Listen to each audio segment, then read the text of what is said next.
Well, okay, guys, I think we're ready to get started. We have two very worthy Hall of Fame inductees up on the stage, and quite a crew with each one of them. An impressive amount of Rileys over here on my left. Brad Riley is one of the ones we're inducted in the Hall of Fame today. Y'all give him a round of applause. We'll start talking about him in a minute. And on my right hand are the Friars. Stuart, his daddy, was instrumental to irreplaceable in getting this contest started, and Stuart fell right into his hands right afterwards. But anyway, we're going to get started here. I'm glad all of y'all are here in this post-COVID day. I'm so glad to get out and be able to do something like this. And so happy to induct both these two into the Hall of Fame. We're going to start out with James Bradley Riley. I didn't know it was James. That's cool. James Bradley. I thought your first name was Bad. Bad Brad Riley. Well, let me read off here a little bit of bio about him, if you'd let me. If you'll excuse me just a minute. Thank you, Sherry. James Bradley Riley, Brad, born February 28, 1956, is the oldest of two sons born to Buddy and Alice Riley in Houston, Texas. His brother Charlie was born 13 months later in 1957. His dad was a machinist and then a delivery driver for a bakery, while his mother, a stay-at-home mom most of Brad's early years, went to work also to help support the family. Music was always heard around the house, and at about the age of 11, Brad decided he wanted to play the guitar. So soon, Brad, his dad, and Charlie were all learning to play guitar from a Mel Bay instruction book on a guitar loaned to them from an uncle, Ivy Taylor. And Brad wonders now how an uncle would let three beginners play on his old Gretsch guitar. As they progressed in ability to play, they played at many family functions and reunions for years. At about the age of 13, Brad's interest shifted to playing the fiddle. His family attended several fiddle contests where he became acquainted with a fiddler named Jesse Johnson, who won Crockett contests in 1943 and 44. As it turns out, Jesse lived near his home, so several days a week, Brad went to Jesse's house where Jesse taught him the basics of playing the fiddle. I did not know that. That's cool. I didn't know that. So Brad kept going to contests, and eventually he met E.J. Hopkins, Bill Northcutt, and Benny Bennett. And their encouragement lit a fire in him to improve his playing. So soon, he was playing in contests with E.J. and Bill, where they met some of the legends of Texas fiddling, who are all in this Hall of Fame over here. Benny Thomason, Major Franklin, Lewis Franklin, Norman and Vernon Solomon. And Brad began to listen to all their records to the extent of basically wearing them completely out. Brad says he doesn't have a Texas Shorty 45 record that is playable today. Me neither. First contest Brad entered was in 1971 at the North Star Mall in San Antonio. How'd you do? Do you remember how you did? You didn't scratch? Brad graduated from Magnolia High School in May of 1974. And 1 month later joined the Houston Fire Department, where he worked for the Houston Fire Department for over 37 years. Nice service, Brad. That's right, well earned. During his career, Brad progressed through the ranks and retired as a chief officer at the Houston Emergency 911 Center in January of 2012. In the late 70s, Brad joined a popular dance band, Alan Buck and Brand X, playing dance music around the Houston area for about 10 years. Brad and Denise were married December 1980 and have 3 children, represented up here on the stage, Jared, Bradley, and Nikki, and 5 grandchildren. Raise your hand when I call your name. All right, we'll go see if we got everybody here. Reagan, all right, JC, Reese, Riley, and last but not least, atta girl, that's Landry. Got the red-headed marking right there. You're cute, Landry. Now that Brad and Denise are both retired, they enjoy making many contests as possible, seeing friends made over the years and adding new ones as well. You left out all the babysitting duties you get to do now, right? Yeah, you got lots to watch after, don't you? A lot of ball games, I bet. A lot of baseball and softball. Brad has judged many contests over the years, including the Texas State Championship in Hallettsville, again this year, and the World Champion in Crockett, Texas, numerous times. Brad has also served as a director for the Texas Old Time Fiddler Association for several years, and he would like to acknowledge the love and support from his mom and dad and his family in following him through all of his musical aspirations, and to his fellow musicians for all of their time and effort in helping him along with his journey. Brad is grateful to have come along at this time, at a time when fiddle players that created the Texas style of music were still playing, and that's the truth. Brad and Denise look forward to many more fiddle contests as they consider the fiddlers and their family as part of their own family. James Bradley Riley, y'all give him a hand. Now I'm going to have Marshall Stockton, I'm going to hand you the microphone. Is that okay? You stay put right there. Marshall has something special he wrote out about Brad Riley that he'd like to read to you, but I want to encourage all you folks over here that want to come up and say a piece about Brad, or if you want to come up and play a fiddle tune, to please come over here to I think Jim Reed is going to help get all that together. Jim, are you helping? Or are you just bobbing your head? Helping? Okay. If you want to come up and speak something about Brad, please come over here, and we'll have you come up on stage and play a tune for him, okay? Okay, Marshall, you're on, buddy. Thank you. I'm sorry to have to read this, but my mind is getting where I can keep it all in there, so we're going to read it out. Congratulations, Brad.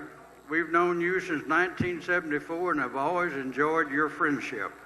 We've been friends with you and your family as well. We knew your dad, Buddy. Everybody loved Buddy. He even has a street named after him. We were in Nashville with you, Buddy, and Charlie backstage at the Grand Ole Opry. I remember Charlie taking pictures of every good-looking woman he met. He took so many pictures, he ran out of film, but that didn't stop him from grabbing the next pretty girl and asking her to take a picture with him, and several more after that. We had a really good time that weekend with all of you. I remember you coming to Victoria in 1976 in your cab-over camper for a fiddle contest and jam session. Wade had just turned 16, and you let him drive to our house after the contest for the jam session. I don't know why you let him drive, but I won't say. There was a convoy following him to our house for some more jamming. He went through a signal light on yellow, and the rest of them stopped. So Wade pulled into a church driveway with a roof over the driveway to wait on them. Of course, the camper didn't make it under the roof. I remember you saying that's the easiest time that thing has ever unloaded.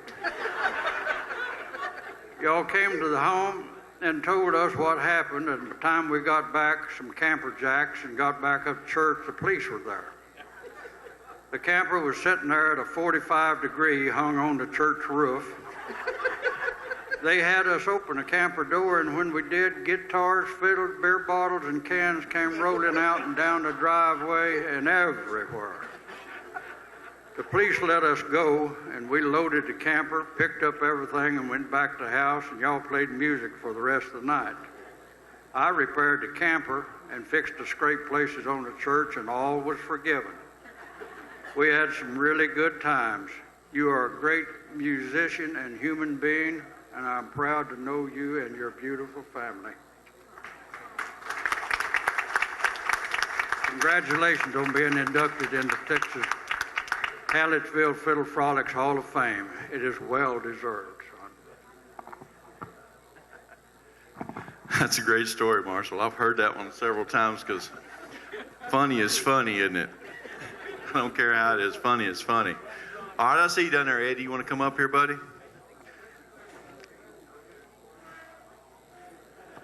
I always know Eddie's going to write a song, and I always let him up on stage with great trepidation because I don't know what he's written for this year.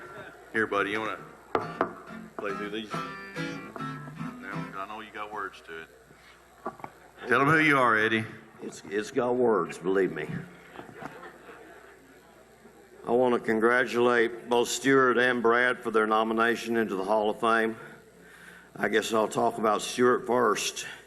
If it wasn't for the work that he has put in through the years, we wouldn't even be gathered here today. This contest would probably no longer exist. And I have never taken that for granted and never lost sight or lost appreciation for the amount of effort that he and Sherry have put into this. We wouldn't even be here. And if he's not in the Hall of Fame, then they shouldn't even have it.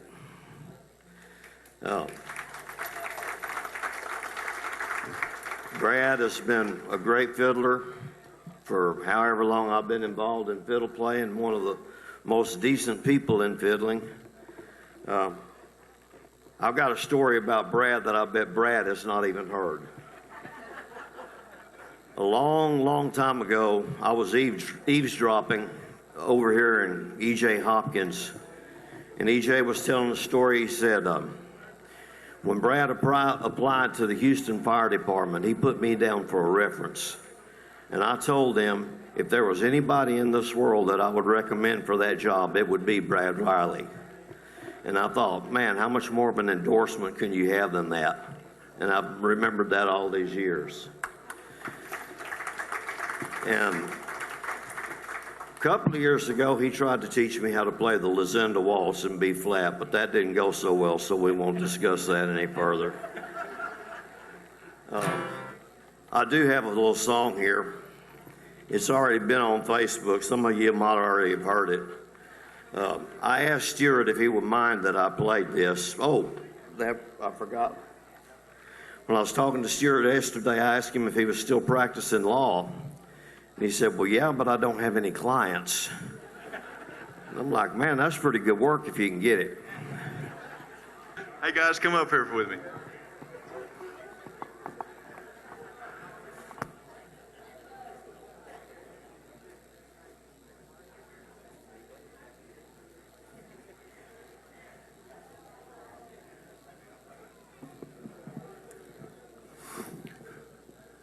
Brad, if you'll bear with me, I'd like to play you a song. I got to tell you from my own experience, I grew up in this family of fiddle playing my whole life, and Brad was some of the first people I met on this thing when I was just young, looked just like that one, actually, a whole lot like that one, playing the fiddle. And I can truthfully tell you this, and the whole time I've known Brad, he's been nothing but supportive and complimentary and encouraging in me playing. And I grew up so appreciating your style and the way you play. It really makes me feel good all the way inside. And without the folks like Brad Riley, these kids, especially my generation of kids, there's no telling how many people you help keep going, because this fiddle playing is worse than golf, man. It's the most frustrating thing you'll ever try to do in your life. It's like you never win. You just have little battles with this fiddle neck every now and then. And Brad was always very encouraging and would show you anything in the world you'd want to learn from him. And I didn't learn this directly from you, but I listened to you play it yesterday, and if you don't mind, I'd like to play it back to you, because it's really cool. About Brad's speed, all right? Hey. Full county breakdown.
Thank you so much for all that time you've ever spent with me.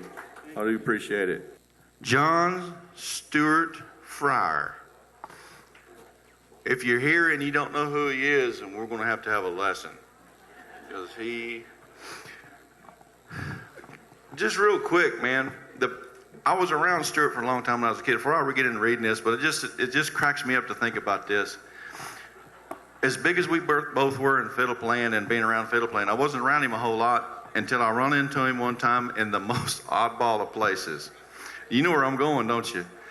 I was playing in Calgary, Alberta, in a hotel, the dance hall downstairs they had in that hotel. And up walks Stuart Fryer from Texas, and I'm like, what are you doing here? Well, Stuart, man of the world, was up here for the rodeo, weren't you, buddy? And we wound up having a drink and just having the best time talking to visit with each other, and from that point on, we've been just great friends. No one more deserving to be in this Hall of Fame, even though he fought like crazy not to go in. I'm going to read this that they wrote about him. It's John Stuart Fryer. Promotion of the Texas State Championship Fiddlers Frolics and the underlying fiddle music has come easy and naturally for John and Stuart Fryer. As a boy in Missouri, his parents, Cliff and Velda Fryer, bought a console stereo and vinyl albums by Ernest Tubb, Kitty Wells, Chubby Wise, and Howdy Forrester. Soon his dad, an accomplished carpenter, bought a broken 3/4 size fiddle that the two mended with weldwood glue. Cliff taught young Stuart tunes that he'd learned from his father John, tunes that they'd played for generations in the Ozarks. The Fryer family moved to Hallettsville, Lavaca County in 1962 to start life as contractors. The fiddle bow was replaced by the claw hammer. Losing his assistant when Stuart graduated from high school in 1967 and having established a successful business, Cliff Fryer then had the time and the money to jam with and listen to the Lavaca County fiddlers Guy Henry, Hilmer Galecta, Frank Zaruba, and importantly to attend fiddle contests that occurred around in those days, most any weekend somewhere in Texas, wherever there was a festival, wasn't there, at that time. John Stuart had never been near a fiddle contest until the fourth weekend, April '71, when it rolled around. He was amazed when he arrived at his parents' house from Texas A&M that Friday to see a throng of musicians gathered around. Then they went to the parish hall for the jam, and then poolside at the Bel Air Motel for a continuation of the jam. Subsequently, Stuart realized that a jam never really begins or ends, it just kind of moves around. And for a few hours later, the first ever Texas State Championship Fiddlers Frolics was underway at the Wheeled Hall, which still stands on the road to Shiner. Helping with the mechanics, hauling chairs, beverages of the contest were easy. The music was wonderful, and the characters of the fiddle world were unique and already, or were to become, legendary. Stuart loved it, and he was hooked. Over the years, it was not unusual for a fiddle contestant to stay and camp at Cliff and Velda Fryer's house. Very true. The University of Texas Law School opened a whole new world, not just the law and not just the then emerging music scene in Austin. Stuart began taking fiddle lessons from Gordon Starrett and rarely missed a weekly fiddlers meeting at the Hancock Park, and got to attend many fiddle contests within a few hours of Austin, fostering deep friendships and expanding his family to much of the Texas fiddle world. As he approached the graduation and Texas bar exam, a friend quipped to Stuart, "Stuart is more concerned with learning how to play Durang's hornpipe than he is with passing the bar." He did pass the bar, however, and so law books in the courtroom quickly replaced the fiddle in the bow. After serving as an assistant attorney general of Texas, Stuart moved to Houston for a job at a downtown law firm. Although there was little time for fiddling, Stuart did get to hear music with Cliff during his dad's declining years, whether at jams at the house or just playing the vinyl Texas fiddlers' favorites over and over and over again on the stereo. Stuart moved back to Hallettsville after his father passed in 1990, and the next year Stuart began assisting with the Fiddlers Frolics and hosting fiddlers at his house. As the years wore on, he was able to devote more and more time to that contest, and with his wife Sherry, to traveling across the United States to other fiddle contests. not only to promote the Fiddlers Frolics, but to enjoy the music and meet new people. They started the Gone to Texas division, which is a great idea, in 2000, and that draws the top out-of-state fiddlers to Hallettsville every year. And if you were here yesterday, boy, it was salty. And they worked tirelessly assisting production of The Devil's Box by my friend Jason Hammond, a 2009 documentary on the Hallettsville contest and Texas-style fiddling. John Stuart Fryer retired as a Lavaca County and District Attorney, and at the end of 2020, and he and Sherry look forward to many more contests and doing their best to continue Texas-style fiddling. He might even finish learning to ring his hornpipe. y'all say hello to Stuart Fryer. Marshall, I know you can't wait to read this one. Marshall Stockton, everybody. I met the Friars in 1974 when we brought Wade to Hallettsville for the Fiddle Frolics. We met Cliff and Velda and became instant best friends. Stuart was overseas studying or playing, I'm not sure which, and Shara was going to school. Their parents talked about them often and were very proud of them, and as we all know, Stuart became a successful lawyer and Shara a news anchor on the ABC in Houston, and still has a morning radio show. Cliff was a consulting member of the Fiddle Frolics along with Frankie Zaruba and Kenneth Henneke. When Cliff passed in 1990, Stuart stepped in and continued his work. I forget what year it was, but Mary and I went to Canton, Texas for the first Monday market days, and Stuart came by and picked me up to go to Bossier, Louisiana. He had taken his Chevy El Camino to Dallas to have it refurbished. He had already had it a good long while, and if I'm not mistaken, it's still not finished, and he's still having it refurbished. We had a ball at the fiddle contest in Bossier, but we went there to research Stuart's idea of a Gone to Texas contest. And as you can see from yesterday's contest, it is a success. In 1996, Stuart came back from a class reunion in California and told me he had met a gal. He laughed and said she had a snake, a boa snake, around her neck. I met her when Velda passed away in 1997. I liked her immediately, but it took me a while to look at her and not see her seeing that dang snake. She and Stuart hit it off like gangbusters and fit right in with the Hallettsville people and their way of life. She computerized the Fiddle Frolic scorekeeping and helped the judges and ladies at the table. She and Stuart got married March 25th of 2000, and she has been very good for him and all of us. After their parents passed away, Stuart, Sherry, and Shara sort of took us in as adopted parents, making Mary and I very proud to be included in the Fryer family. We consider all of them our adopted children and are very proud of them.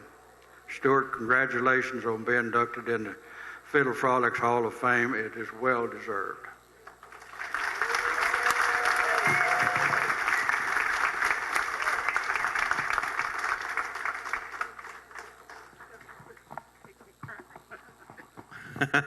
Are you holding it together, Sherry? Miss Lorena?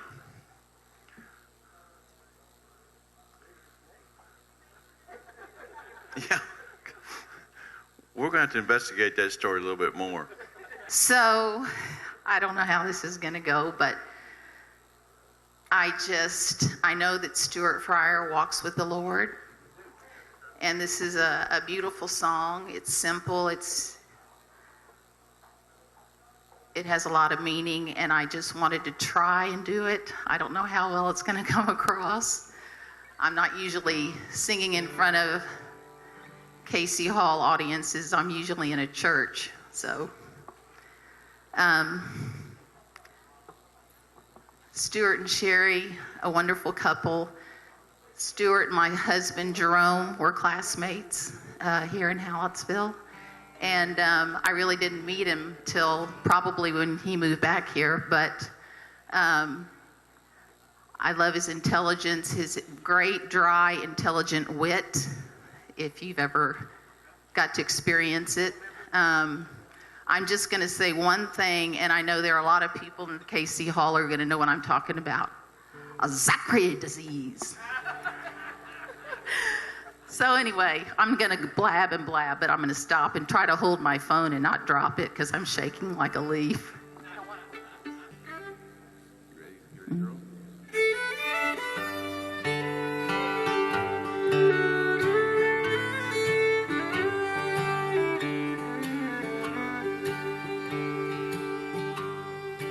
In this world, I walk alone with no place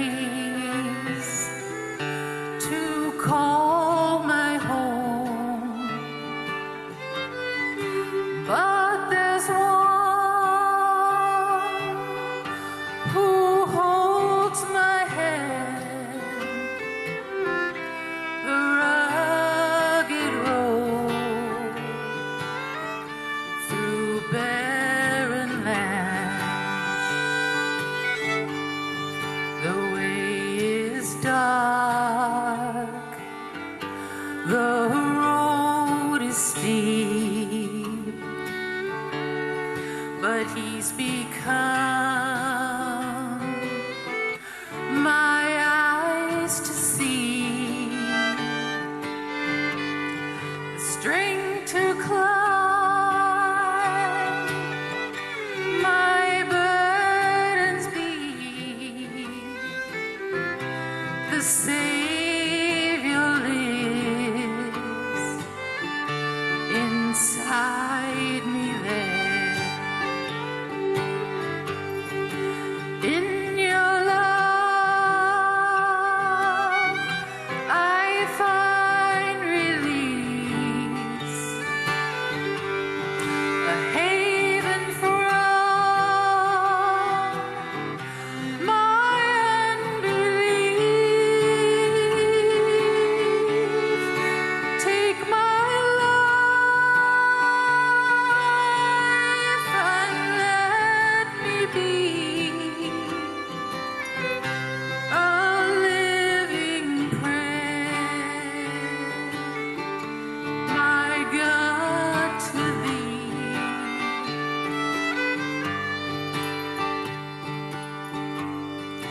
In these trials of life I find another voice inside my mind. He comforts me and bids me live inside the love the Father gives. In your love, I find release, a haven from my unbelief. Take my life and let me be a living prayer, my God, to thee. Take my life and let me be a living prayer, my God, to thee.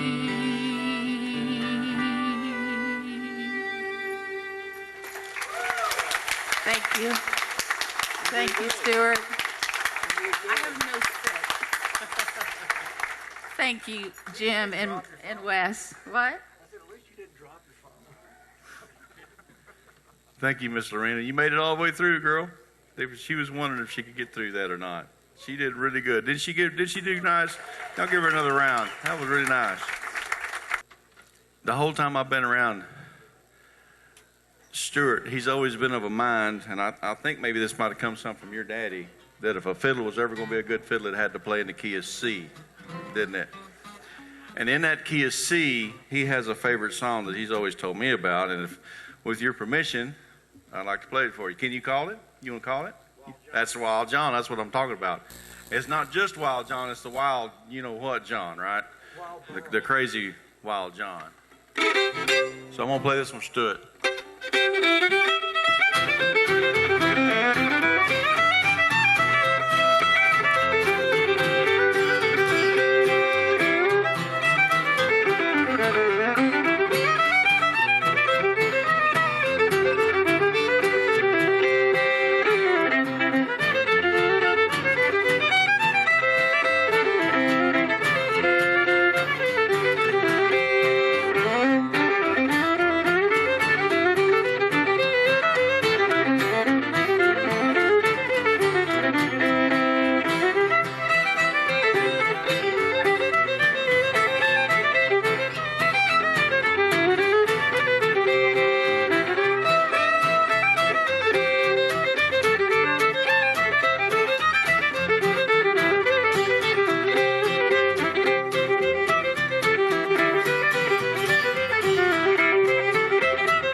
There you go, Mr. Stewart. Thank you.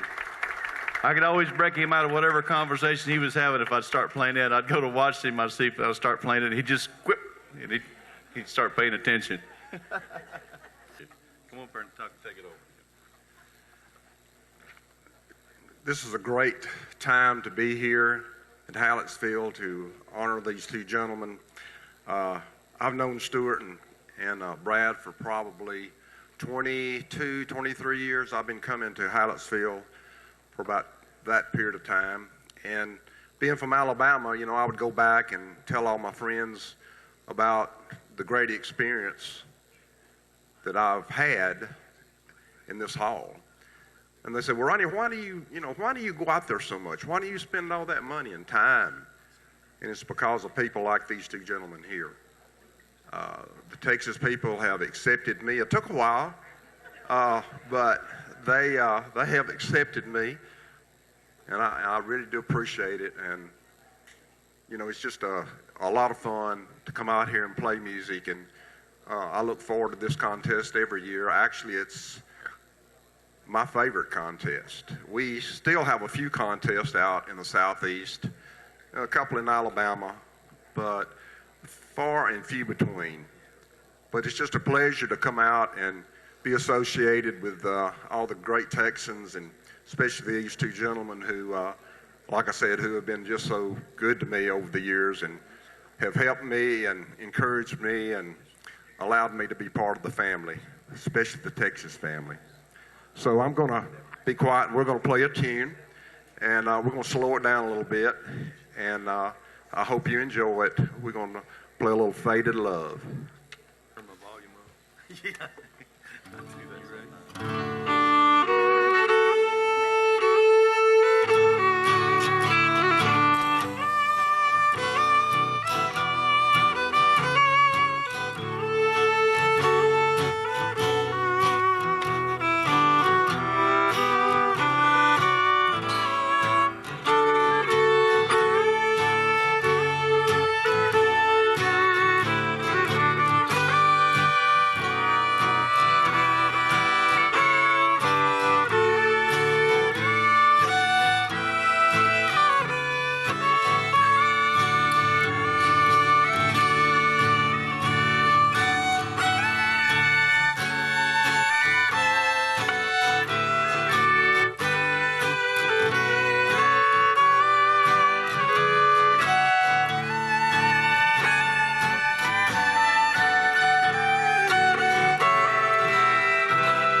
Okay.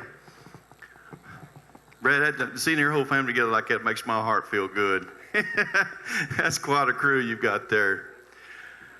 I think that's going to about wrap it up. I can't think of two more deserving people to come into this thing. We fought hard through a whole COVID year. I'm sure glad you made it through COVID and made it through to even be inducted again this year. It was a toss-up again. I didn't know. We fooled with Brad Riley. He was going to be inducted last year, and then when COVID closed everything up like it did, Carl and I had some fun out of Brad Riley. We called him up and he said, well, they're not going to have Hallettsville this year. I said, good luck getting in next year. Like buddies do, you know, we pick on each other. But Bad Bradley Riley and John Stuart Fryer, with the powers passed down to me through Harvey Norris and Wade Stockton, I formally induct you two, both of you two, into the Texas State Fiddlers Hall of Fame. Y'all give them a big round of applause. Thank y'all very, very much. So proud of y'all. You made it, Sherry. You made it.